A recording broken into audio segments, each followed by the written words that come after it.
Hello everyone, welcome back to our YouTube channel study with KK tutorial. आज के इस video में हम लोग देखेंगे जॉन लॉक के प्राकृतिक अधिकारों के सिद्धांत और सरकार का सिद्धांत। ठीक है, तो जॉन लॉक से रिलेटेड अगर आप लोग का कोई भी क्वेश्चन आता है, ये आंसर लिख देंगे तो राइट हो जाएगा। ठीक है, पहला देखते हैं जॉन लॉक के परिचय।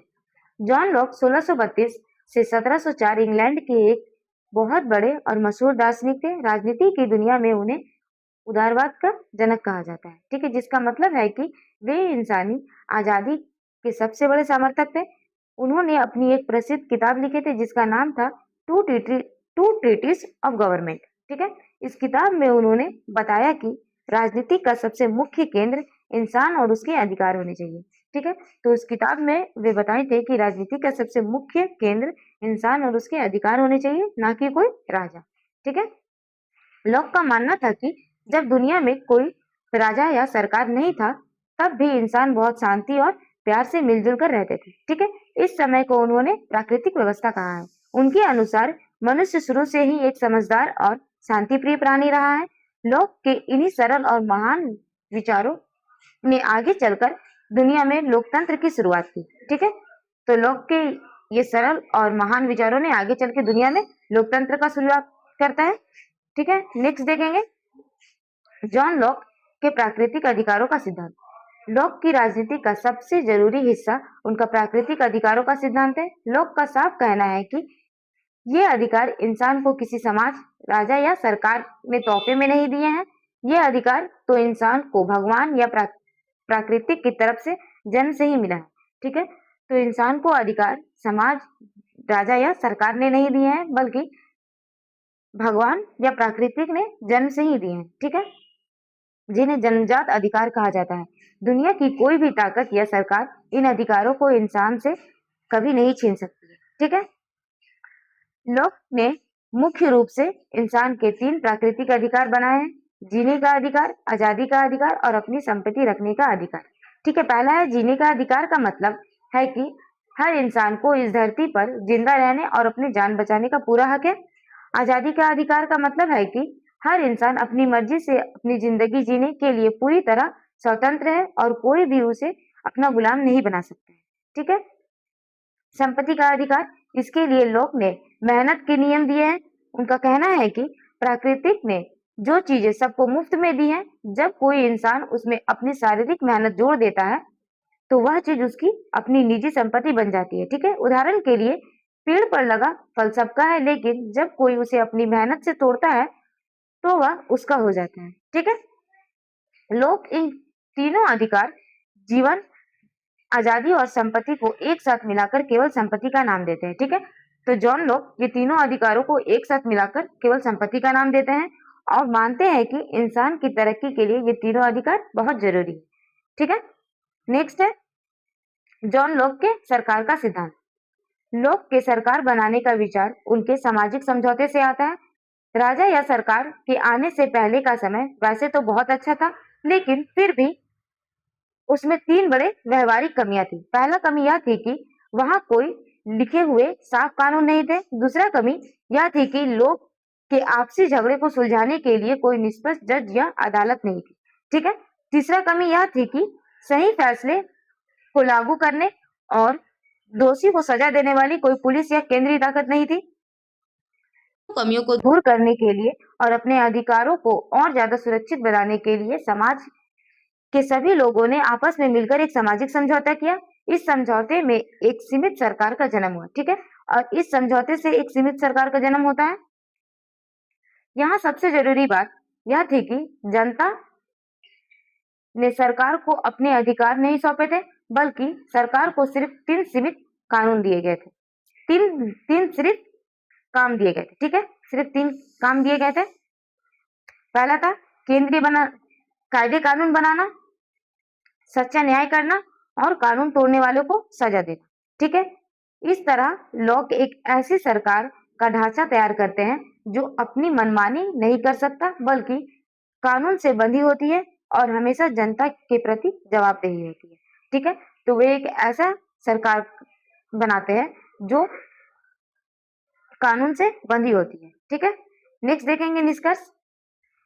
हम यह कह सकते हैं कि जॉन लॉक की सोच पूरी तरह से इंसान की भलाई और उसकी आजादी के पक्ष में थी। उनका मानना था कि राज्य या सरकार की ताकत से कहीं ज्यादा जरूरी इंसान के आपसी अधिकार अपनी अधिकार है। सरकार किसी देश की मालिक नहीं है, बल्कि वह तो जनता के लिए एक सेवक या चौकीदार की तरह है, ठीक है, जिसे सिर्फ लोगों के भलाई के लिए बनाया गया है। लोग के इसी सीमित सरकार और प्राकृतिक अधिकारों के विचार ने आगे चलकर पूरी दुनिया का इतिहास बदल दिया, ठीक है। उनके इन्हीं विचारों से प्रेरणा लेकर 1776 में अमेरिका आजाद हुआ और 1789 में फ्रांस की महान क्रांति हुई, ठीक है। यहाँ तक कि अमेरिका के संविधान में जो जीने, आजाद रहने और खुशियां ढूंढने का अधिकार दिया गया है, वह सीधे तौर पर लॉक की बातों से ही ली गई है। आज दुनिया के जितने भी लोकतांत्रिक देश में संविधान लिखे गए हैं और इंसानों को जो मानव अधिकार मिले हैं, उनका सबकी मजबूत नींव रखने के लिए जॉन लॉक का यह सिद्धांत इतिहास का सबसे बड़ा और महत्वपूर्ण कदम माना जाता है, ठीक है। आज के इस वीडियो में हम लोग जॉन लॉक का सिद्धांत देखें, और अगर आपको इस नोट्स चाहिए तो कमेंट बॉक्स में नोट्स का लिंक दिया हुआ है, ठीक है, वहां से आप लोग नोट्स ले सकते हैं। जॉन स्टुअर्ट मिल के अनुसार राज्य का स्वरूप और स्वतंत्र का महत्व, ठीक है। पहला देखते हैं जीवन परिचय एवं स्थापना। जॉन स्टुअर्ट मिल 1806 से 1873 19वीं सदी के ब्रिटेन के एक महान विचारक थे, जिन्हें आधुनिक लोकतंत्र और व्यक्तिगत आजादी का सबसे बड़ा रक्षक माना जाता है। उनके पिता जेम्स मिल और गुरु जेरिम बेंथम ने उपयोगितावाद का सिद्धांत दिए थे, जिसका लक्ष्य अधिकतम लोगों का अधिकतम सुख था, ठीक है। तो उनके पिता और उनके गुरु उपयोगितावाद का सिद्धांत दिए थे और उसका लक्ष्य था अधिकतम लोगों का अधिकतम सुख, ठीक है। मिल ने इस विचार को आगे बढ़ाया, लेकिन उन्होंने साफ कहा कि इंसान के लिए केवल भौतिक या शारीरिक सुख ही सब कुछ नहीं है। मनुष्य के दिमाग, बुद्धि और अच्छे चरित्र के विकास के लिए सबसे ज्यादा जरूरी उसके व्यक्तिगत स्वतंत्र है, ठीक है। मीन्स अपनी मर्जी से जीने का आजादी होनी चाहिए, ठीक है। इस बात को समझाने के लिए उन्होंने 1859 में अपनी प्रसिद्ध किताब ऑन लिबर्टी लिखे। मिल का स्पष्ट मानना है कि हर इंसान अपने शरीर, मन और आत्मा का खुद मालिक है और राज्य का जन्म केवल इसलिए हुआ है ताकि वह व्यक्ति के विकास में मदद कर सके, ना कि उसकी आजादी छीन सके, ठीक है। तो मिल का मानना था कि राज्य का या सरकार का जन्म केवल व्यक्ति का विकास में मदद करने के लिए हुआ है, ना ही कि उसका आजादी छीनने के लिए, ठीक है। नेक्स्ट पॉइंट देखेंगे, मिल के अनुसार राज्य का स्वरूप। मिल से पहले के लोग राज्य को बहुत शक्तिशाली या भगवान का रूप मानते थे, लेकिन मिल ने कहा कि राज्य अपने आप में कोई अंतिम लक्ष्य नहीं है, बल्कि वह नागरिकों के जीवन को बेहतर और सुरक्षित बनाने का केवल एक साधन, ठीक है। मिल राज्य को एक आवश्यक बुराई मानते थे। बुराई इसलिए क्योंकि राज्य जब भी कोई नया कानून बनाता तो वह इंसानों की आजादी को थोड़ा कम कर देता था, ठीक है। तो मिल राज्य को बुरा इसलिए मानते थे क्योंकि जब भी राज्य कोई नया कानून बनाता था तो वह इंसान की आजादी को थोड़ा कम कर देता था, लेकिन यह आवश्यक भी था, क्योंकि अगर सरकार नहीं होगी तो समाज में जंगली राज्य फैल जाएगा और ताकतवर लोग कमजोर लोगों को जीने नहीं देंगे, ठीक है। मिल मानता था कि राज्य का कार्य क्षेत्र बहुत सीमित होनी चाहिए। सरकार को नागरिकों के खाने, पहनने, व्यापार करने या निजी मामलों में कम से कम दखल देनी चाहिए, ठीक है। और सरकार को लोगों के निजी मामलों में कम से कम दखल देनी चाहिए ताकि लोग आत्मनिर्भर बन सके, ठीक है। मिल एक लोकतांत्रिक और चुनी हुई सरकारों का समर्थक थे, लेकिन वे बहुमत की तानाशाही से बहुत डरते थे। उनका मानना था कि लोकतंत्र में ऐसे नहीं होनी चाहिए कि ज्यादा संख्या वाले लोग कम संख्या वाले लोगों की आवाज या अधिकारों को दबा दे, ठीक है। इसलिए वे एक ऐसा राज्य चाहते थे जो समाज के हर एक व्यक्ति के अधिकारों की रक्षा करे, ठीक है। तो वह एक ऐसा राज्य चाहते थे जो समाज के हर एक व्यक्ति के अधिकारों का रक्षा करे, ठीक है। नेक्स्ट देखेंगे स्वतंत्र का महत्व।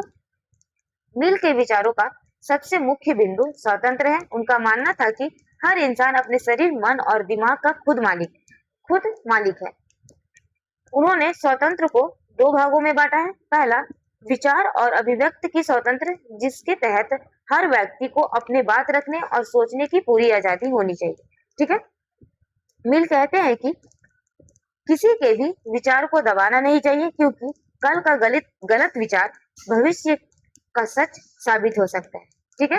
और दूसरा है कि कार्य की स्वतंत्रता, जिसके लिए मिल ने हानि का सिद्धांत दिया। इसके अनुसार इंसान के जिन कामों का असर सिर्फ उस पर खुद पड़ता है, जैसे खाना, पहनना या धर्म मानना, उसमें सरकार को दखल का शून्य अधिकार है। ठीक है। तो जिस पर सिर्फ व्यक्ति के कामों उस पर खुद पर पड़ता है, उस पर सरकार को दखल नहीं देनी चाहिए। ठीक है। सरकार केवल उन्हीं कामों पर रोक लगा सकती है जिससे दूसरों का नुकसान पहुंचे, जैसे चोरी या हिंसा। सीधे शब्द में, जिस समाज के लोगों को खुलकर सोचने और अपनी मर्जी से जीने का आजादी नहीं होती, वह समाज पूरी तरह मानसिक रूप से मर जाता है। ठीक है। तो जिस समाज में लोगों को खुलकर सोचने और अपनी मर्जी से जीने का आजादी नहीं होती है, वह समाज मानसिक रूप से मर जाता है। ठीक है। नेक्स्ट देखेंगे निष्कर्ष। यह कहा जा सकता है कि जेएस मिल की स्वतंत्रता का मुख्य उद्देश्य मनुष्य के व्यक्तिगत का पूरा विकास करना है। उसका मानना है कि जैसे पौधे को बढ़ने के लिए खुली धूप चाहिए, वैसे ही इंसान के दिमाग के विकास के लिए पूरी आजादी जरूरी है। ठीक है। मिल हमें सावधान करते हैं कि असली खतरा सिर्फ सरकार से नहीं, बल्कि समाज के बहुमत की तानाशाही से भी है, जो अपनी पुरानी सोच दूसरे पर थोपते हैं। ठीक है। तो मिल का मानना है कि असली खतरा सिर्फ सरकार से ही नहीं है, बल्कि उन लोगों से है जो अपनी पुरानी सोच दूसरे पर थोपते हैं। ठीक है। इतिहास गवाह है कि दुनिया में जितने भी बड़े आविष्कार हुए, वे समाज से अलग हटकर सोचने वाले आजाद लोगों ने ही किए हैं। भले ही आलोचक उनके विचारों में कमियां निकाले, लेकिन आज हमारे संविधान में जो मौलिक अधिकार मिले हैं, उनका असली आत्मा मिल के विचारों में ही बसती है। ठीक है। वे राज्य को जनता की सेवा करने वाले एक जरिया मानते हैं। ठीक है। और मिल राज्य को जनता की सेवा करने वाले एक जरिया मानते हैं। ठीक है। आज के इस वीडियो में हम लोग जेएस मिल का सिद्धांत देखे हैं, और अगर इस नोट्स का आप लोग को लिंक चाहिए तो कमेंट बॉक्स में इसका लिंक दिया हुआ है। ठीक है। वीडियो पसंद आया तो लाइक करें, चैनल को सब्सक्राइब करें। Thank you for watching this video.